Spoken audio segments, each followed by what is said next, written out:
Hey everyone, what's up?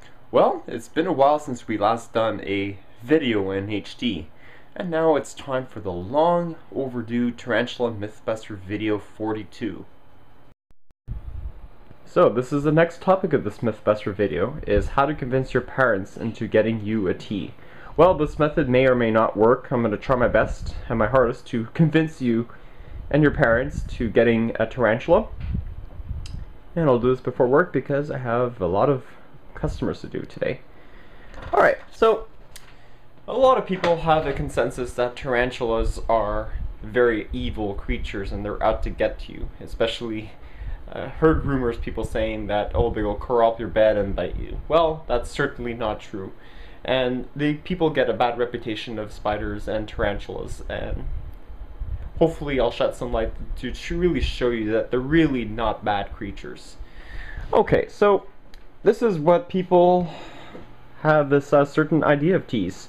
So I look at this article that was posted on CNN. It was all over the news in the first week of June about a spider attack in India, and they're saying how they were swarming. Well, I want to show you how this will get parents into thinking that this is not a good idea to buy a tarantula. So, look at this. Can anyone tell me what this is? Spiders similar to this tarantula have been spotted in large numbers in the Indian town of Sadaya. Well, that is a Chilean rose, Grammostola rosea, a tea native to the desert scrublands of Chile. How could they be in India? Okay, so let's read. Bitten by one, sugar was black and swollen, which is probably typical of old world species.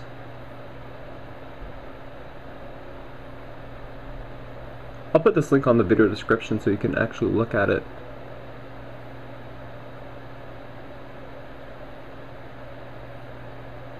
Let's see what else they say here. That was here. Look at this here.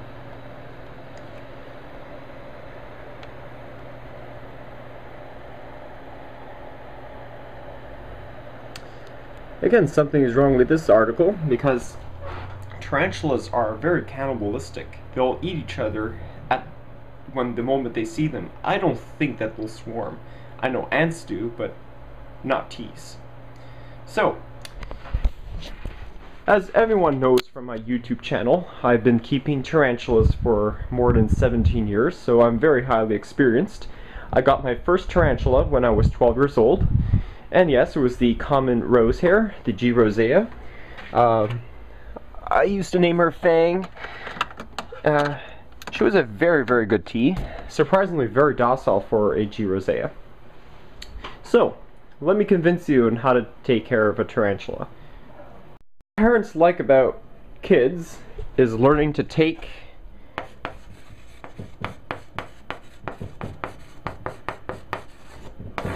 responsibility. They like that.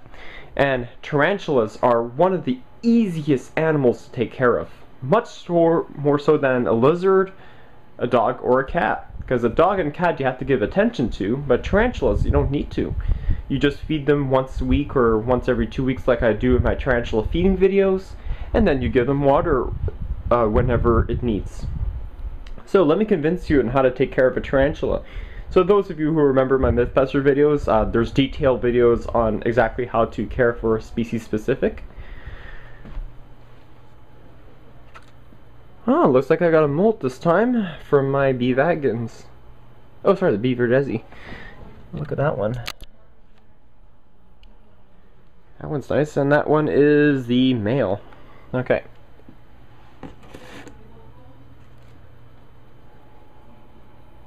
Oh, looks like I got another molt from the Eratus too.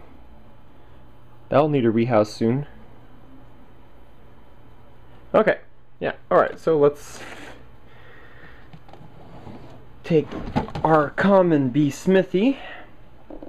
So, cage requirements are very simple.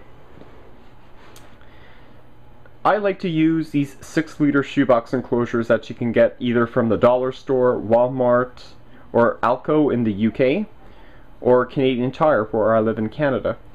I love these enclosures. They're cheap. They're around $2 to $3 each, and they work as much as a critter keeper. They're perfect for terrestrials because they're not always tall, but they're certainly wide, and it's pretty good for terrestrials. So in here I have the most common tarantula in the hobby, and this is the most ideal tarantula recommended for the beginner. A lot of people ask me what to choose for proper beginners. I tend to recommend B.smithi or B.abapolosum, since they're slow moving, they're docile, they're not as potent, but they do flick hairs and they're somewhat handleable. So this is basically my cage requirements, what I use.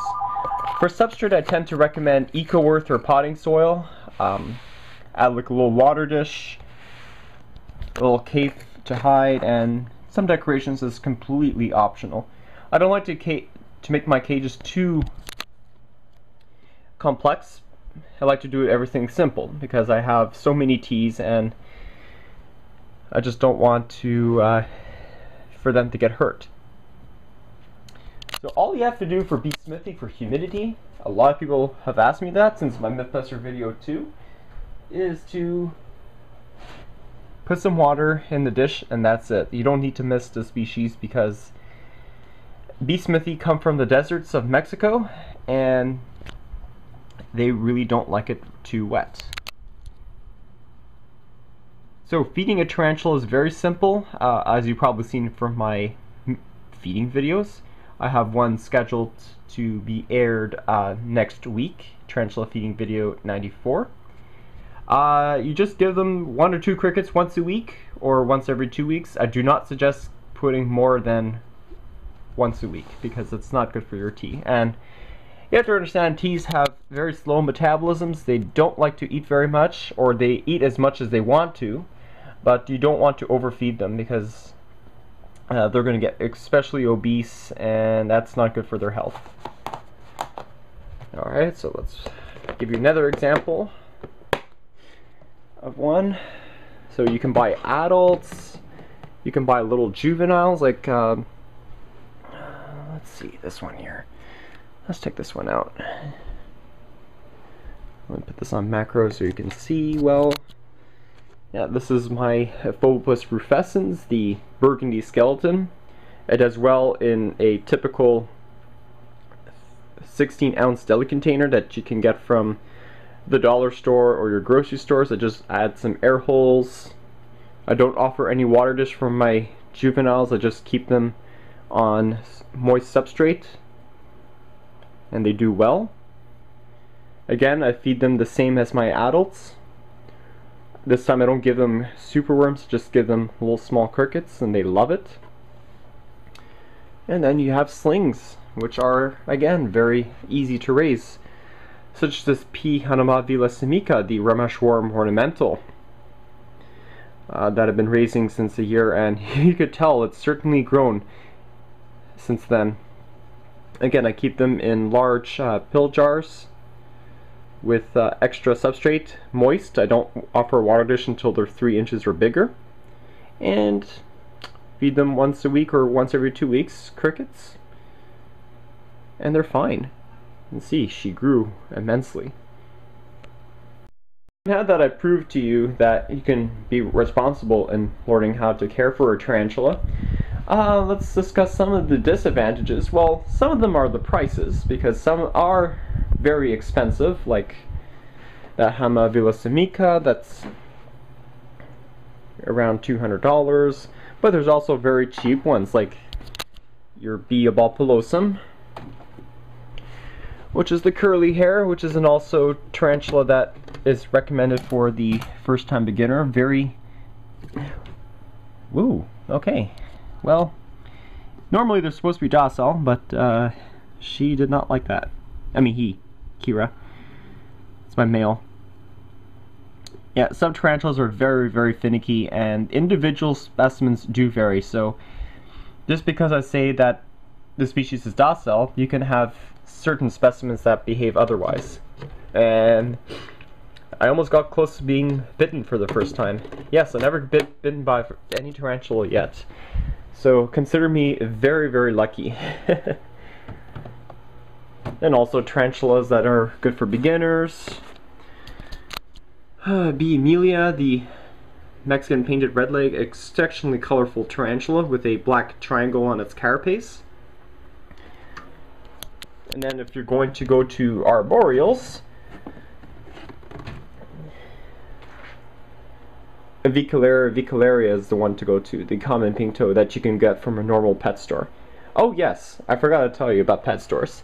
Well, before you buy any tarantula, it's always important to do your research on them, because if you don't know what they're doing, chances are that you're not going to do very well.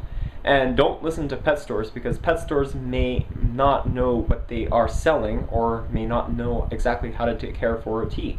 And that's where I come in with these videos. I post videos to shed you some light on tarantulas and how to take care for them. So that's pretty good. So I always tend to recommend smaller cages because they tend to do well in smaller cages and enclosures. You can use like the zoom head enclosures, but I tend to recommend for their large arboreals like the Piornata. And then you have critter keepers here, some more arboreals here, and that one is my Pyrgalis. One of the minor disadvantages of owning tarantulas is they don't really make as good as a pet as a dog, a cat, or a mouse or a lizard. Reason being that they really don't like to be handled, and specimens will tend to vary as much. Just like my Biobal pelosum, a very docile species, and he almost tagged me. Well, tarantulas really don't have the intelligence of getting used to their owners. You have to understand whether or not you buy them captive bred or wild caught. They're wild animals, so they don't have the intelligence to get used to their owners. So some may like handling, some will tolerate handling more than others, but it's generally not recommended to handle tarantulas too often. I tried doing that with my G. pulchripes. Charlotte, she was like 2 inches. I used to handle her nearly every day, and for some reason she almost tagged me, and ever since that day I just stopped handling her. And when I tried to prod her on the abdomen, it's she's defensive. So if you do handle your tarantula, I'll show you exactly what to expect. So let's take our favorite B.smithi. So the way to handle your tarantula is to prod the first test is temperament. Always test her temperament before you try to handle, to see how well she's in the mood. So you just touch her on the abdomen like this, gently.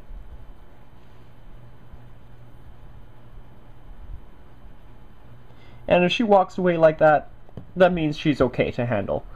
If she'll turn around and face the brush, or she'll kick hairs, or she'll run away, skittish behavior, that means it's probably not a good idea to handle her this time. Alright, so let's go to a point source and ask my mother on some good disadvantages of owning a tarantula. Okay, so here is my mother. Mom, I have a question for you. What are some ways to convince parents to get tarantulas for your kids? Well, the best way Jonathan convinced me is that he did his research and brought me all the information. A big misconception I had is that I thought that once you were bitten by a tarantula, it was deadly. But after he showed me it wasn't, and he started with very docile tarantulas, he let me handle them, and I kind of accepted it. Not at the quantities he has right now. That, honestly, I have to say, I don't approve. But at the very beginning, it was a good learning experience. He studied and learned a lot from them. Okay, and which is your favorite tarantula in my collection, if you have any? If you were to pick up some of my favorites.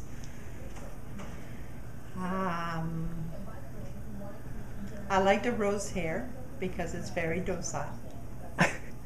Well, not really. I have 5 of them that are like pretty mean. was your first one? Who was a rose hair? Okay. Okay, what about my Mexican red knee? Okay, the red knee. Yeah, and then my Mexican painted, the one with the black triangle. The one I like the most is looking is the cobalt blue. The cobalt blue, yeah. That's, for look, it's beautiful. And my pokies too, my ornamentals. The blue one, you like the blue one, right?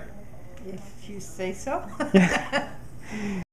So there you have it, straight from the source from my mother. And she approves of teas. So hopefully I convinced your parents into getting you a tarantula for the very first time. Just make sure do your research before you buy. And to end this awesome Mythbuster video, I do have some updates to give to you.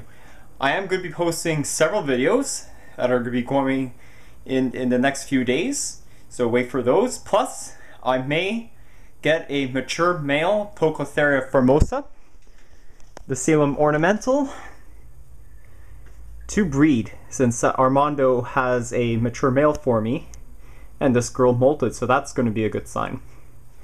And also, I got a new tea, so we'll check up on that video, and I hope you enjoy it.